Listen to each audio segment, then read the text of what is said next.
Hello guys, welcome in this amazing series of React and today we are here with another video। और आज की video में यार हम सीखने जा रहे हैं React में स्टेट्स के बारे में। तो मैंने एक नया प्रोजेक्ट फोल्डर सेटअप कर लिया है React के लिए, जिसका नाम है React स्टेट्स, और इसके अंदर अभी सिर्फ एक div है और एक हेडिंग है हाई। तो अगर मैं अभी आपको इसका आउटपुट दिखाऊं तो हमें ये ऐसे दिख रहा है। तो मैंने कंसोल को भी ओपन कर लिया है। अब मैं आपको पहले बताऊंगा यार कि रिएक्ट में स्टेट्स की जरूरत क्यों पड़ी और ये किस प्रॉब्लम को सॉल्व करती हैं। तो मैं क्या करूंगा, यहाँ पे एक सिंपल वेरिएबल बना लिया मैंने काउंट, और उसकी वैल्यू क्या है अभी के लिए, लेट से 0। एक वेरिएबल काउंट है, उसकी वैल्यू 0 है।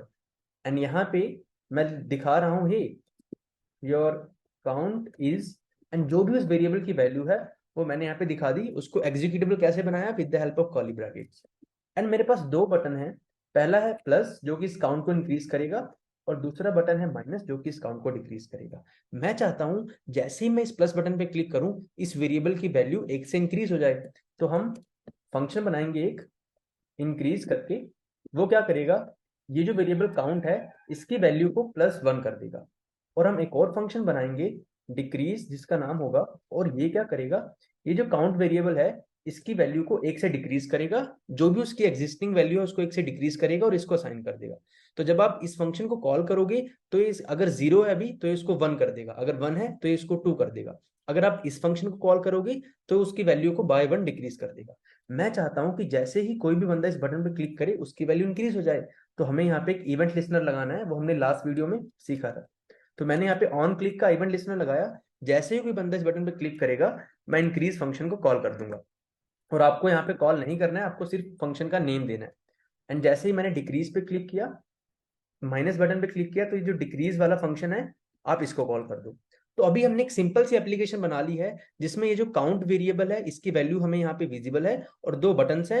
अगर आप पहले बटन पे क्लिक करोगे तो ये इसकी वैल्यू को इंक्रीज कर रहा है, दूसरे बटन पे क्लिक करोगे तो ये उसकी वैल्यू को डिक्रीज कर रहा है। तो चलिए मैं आपको इसका आउटपुट दिखाता हूँ। देखो अभी काउंट इनिशियली क्या है, 0, तो वो हमें दिख रहा है। अगर मैं प्लस पे क्लिक करूं यार तो देखो कुछ भी नहीं हो रहा, माइनस पे क्लिक करूं तो कुछ भी नहीं हो रहा। ऐसा क्यों, चलो समझते हैं।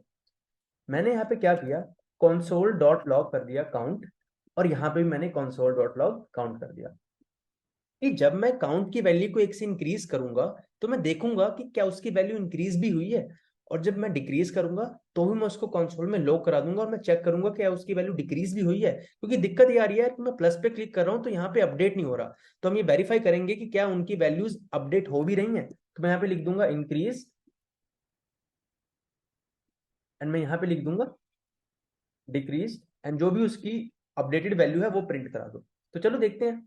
तो मैं अपने कंसोल को क्लियर कर रहा हूं। अब मैंने प्लस पे क्लिक किया, देखो इंक्रीज और काउंट की वैल्यू क्या है 1, बट हमें फिर भी यहाँ पे 0 विजिबल है। मैंने फिर से क्लिक किया इंक्रीज, और काउंट की वैल्यू क्या है 2, अगेन 0 विजिबल है। तो मैं जितनी बार इंक्रीज करूं देखो काउंट जो वेरिएबल है वो अपडेट हो रहा है, बट उसकी वैल्यू हमें यहाँ नहीं दिख रही। अगर मैं डिक्रीज भी करूं देखो अभी भी ये अपडेट हो रहा है, अब ये होके -8 हो गया, बट स्टिल हमें यहाँ पे 0 है। ऐसा क्यों है यार, हमने तो बोला है जो भी काउंट की वैल्यू है वो आप यहाँ पे दिखा दो, बट वो दिखा रहा है इनिशियल जो पहले वाली वैल्यू थी 0, बट जब वो चेंज हो रही है तब वो वैल्यू क्यों नहीं दिख रही। तो यार ये प्रॉब्लम आती है सिंपल वेरिएबल्स के साथ, और इसको सॉल्व करती है रिएक्ट की स्टेट। तो चलिए समझते हैं क्या होता है। तो यार अभी सिनेरियो क्या है, जो app.jsx फाइल है उसके अंदर हमारे पास एक वेरिएबल a है, दो हमारे पास फंक्शन है इंक्रीज एंड डिक्रीज। जब ऐप कंपोनेंट को मेन वाली फाइल यूज करेगी तो ऐप कंपोनेंट ने उसको ये वाली JSX रिटर्न करा दी, और मेन ने ये वाली JSX उठा के हमको index.html फाइल में दिखा दी। तो जब ऐप ने उसको ये JSX रिटर्न की थी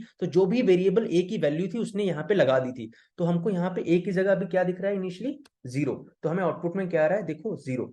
अब क्या हो रहा है यार, कि जैसे ही आप इस बटन पे क्लिक करोगे ये बटन यहाँ जाएगा, इस फंक्शन को कॉल कर देगा इंक्रीज वाले को।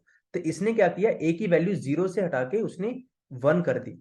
पर आउटपुट में हमें क्या दिख रहा है, आउटपुट में हमें वो दिख रहा है जो हमको ऐप कंपोनेंट ने रिटर्न किया था।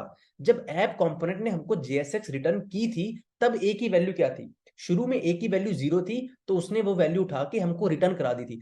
अब हमने a की वैल्यू को अपडेट कर दिया है, बट जो JSX है हमारे पास वो अभी भी पुरानी वाली है, वो हमको नई JSX रिटर्न नहीं कर रहा। ये इशू आ रहा है। अगर आपने दोबारा प्लस पे कॉल किया तो वो जाएगा इस फंक्शन को कॉल करेगा इंक्रीज को, और इसकी वैल्यू को a की वैल्यू को वो 1 से 2 कर देगा। बट स्टिल हमारे पास अभी जो JSX है यार वो पुरानी वाली है।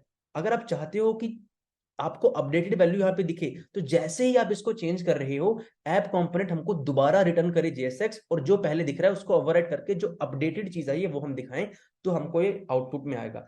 तो अगर अभी क्या हो रहा है, अगर आप माइनस पे क्लिक करोगे तो अगेन इसकी वैल्यू को चेंज तो करेगा, 2 से 1 कर देगा, बट स्टिल ये हमको पुरानी वाली JSX ही दिखा रहा था, क्योंकि हमने यार इस कंपोनेंट को यूज किया था और इस कंपोनेंट ने हमको जो देना था वो दे दिया, अब उसका काम खत्म है। अब आप उसके अंदर जो मर्जी चेंजेस करो, जो मर्जी करो, अब वो हमें नई चीज नहीं दे रहा है। अब हम क्या चाहते हैं यार, कि जैसे ही ये वेरिएबल चेंज हो तो जो ऐप कंपोनेंट है वो दोबारा JSX रिटर्न करे जो जो उसको यूज कर रहा है। फॉर एग्जाम्पल, आप किसी बस में बैठे हो यार, जैसे ही बस एकदम से स्टॉप होती है तो जितने भी बंदे उस बस में बैठे होते हैं वो सब आगे को एकदम से गिर जाते हैं, या जैसे ही बस एकदम से चलती है तो आप एकदम से पीछे को जाते हो। बस स्टार्ट हो रही है यार, या तो बस स्टॉप हो रही है, वो बस की स्टेट है वो चेंज हो रही है। जैसे बस की स्टेट चेंज हुई, उस बस के अंदर जो जो बैठा है सब कोई अफेक्ट हो रहा है। तो मैं भी तो यार यहाँ पे यही चाहता हूं कि जो ये वेरिएबल है, जैसे ही ये वेरिएबल चेंज हो, जो जो कंपोनेंट ऐप डॉट JSX को यूज कर रहे थे वो कंपोनेंट अपडेट होने चाहिए। क्यों? क्योंकि इस कंपोनेंट के अंदर एक वेरिएबल है, उस वेरिएबल में कुछ चेंज हो रहा है, तो जो जो बंदा इस कंपोनेंट को यूज कर रहा था उसके पास ये वाली JSX दोबारा जाएगी। तो ये हम चाहते हैं, और ये पॉसिबल होता है with the help of react states. तो हम उसको कैसे अचीव करते हैं? आपको कुछ नहीं करना यार, सब कुछ एकदम सेम होता है। अब हमें एक स्पेशल वेरिएबल बनाना है जिसको हम बोलते हैं स्टेट्स। स्टेट्स क्या होती है? कंपोनेंट की स्टेट्स होती हैं। हम इस वेरिएबल को इस कंपोनेंट की स्टेट बना देंगे। इसका मतलब जितनी बार ये वेरिएबल चेंज होगा यार, उतनी बार आपका कंपोनेंट रीलोड होगा, उतनी बार आपका कंपोनेंट नई JSX रिटर्न करेगा जो जो भी इसको यूज कर रहा है। जैसे बस है, जितनी बार बस की स्टेट चेंज हो रही है उसके अंदर जितने बंदे बैठे हैं सब अफेक्ट हो रही हैं। तो वही हमें करना है, और अभी यही नहीं हो रहा कि जब ये वेरिएबल चेंज हो रहा है तो जो पुरानी डेटा था हमारे पास बस वही है, हमें नया डेटा दोबारा नहीं मिल रहा ऑटोमेटिक, तो हमें पुरानी चीज दिख रही है। क्यों? क्योंकि उसको उससे फर्क ही नहीं पड़ रहा, वो उसकी स्टेट नहीं है। तो अब हम इस वेरिएबल को इस कंपोनेंट की स्टेट बना देंगे कि जैसे ही ये चेंज होगा, जो जो बंदे इस कंपोनेंट को यूज कर रहे हैं वो सारे के सारे बंदे अफेक्ट हो। तो चलिए देखते हैं यार कि हम स्टेट्स को कैसे बना सकते हैं। तो स्टेट्स एक स्पेशल काइंड ऑफ वेरिएबल होता है, तो उसको बनाने का ढंग भी थोड़ा स्पेशल होगा, ऐसे नहीं डायरेक्टली हम उसको बना सकते हैं, क्योंकि ये कंपोनेंट की स्टेट होने वाली है और जैसे ही चेंज होगा ये सारी की सारी चीज दोबारा रिटर्न होगी। तो मैं क्या करूंगा यार, स्टेट्स को बनाने का सिंटेक्स क्या होता है, तो आपको रिएक्ट में से एक हुक इंपोर्ट करना पड़ेगा। मैं रिएक्ट में से कुछ इंपोर्ट करना चाहता हूं, यूज स्टेट। देखो, हुक्स के बारे में हम आने वाली क्लासेस में पढ़ेंगे। अभी आप इमेजिन कर सकते हो कि हुक एक फंक्शन होता है, उस फंक्शन को आप कॉल करते हो तो वो आपको एक स्पेशल चीज रिटर्न करता है। तो यूज स्टेट एक ऐसा हुक है जो कि आपको अलाउ करता है रिएक्ट में स्टेट्स बनाने के लिए। स्टेट्स सिंपली वेरिएबल्स होते हैं यार, और वो एक स्पेशल वेरिएबल्स होते हैं कि जब वो चेंज होंगे तो आपका कंपोनेंट रीलोड होगा। तो अब मैं चाहता हूं कि मैं इस वेरिएबल को एज अ स्टेट बनाऊं। तो स्टेट्स बनाने का सिंटेक्स क्या होता है? आपको कॉन्स्ट कीवर्ड का यूज करना है, आपको स्क्वायर ब्रैकेट्स ओपन करनी है, सबसे पहले आपको अपनी स्टेट का नेम देना है। इस केस में काउंट है मेरी स्टेट का नेम, कॉमा। अब स्टेट्स एक स्पेशल वेरिएबल है यार, तो वो ऐसे कोई भी उनको चेंज नहीं कर सकता। अब आपको एक फंक्शन का नेम देना है जो कि इस स्टेट को चेंज करेगा, जिसके पास परमिशंस होंगी इस स्टेट को चेंज करने की। तो आप कुछ भी नेम दे सकते हो, जनरली हम पहले सेट लिखते हैं और फिर इसी स्टेट का नाम लिख देते हैं। ये एक अच्छा वे माना जाता है राइटिंग।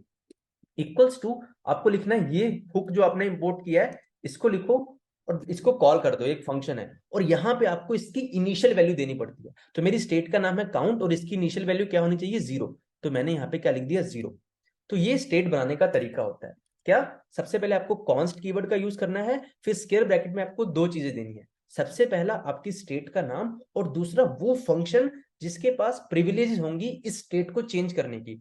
फिर इक्वल्स टू यूज स्टेट आपको यूज करना है, और उसके अंदर आपको उस स्टेट की इनिशियल वैल्यू दे देनी है जो उसकी इनिशियल वैल्यू है, क्योंकि state is kind of variable only. देखो अभी भी हमारे पास आउटपुट क्या है? सेम है, बट अब ये एक स्टेट है।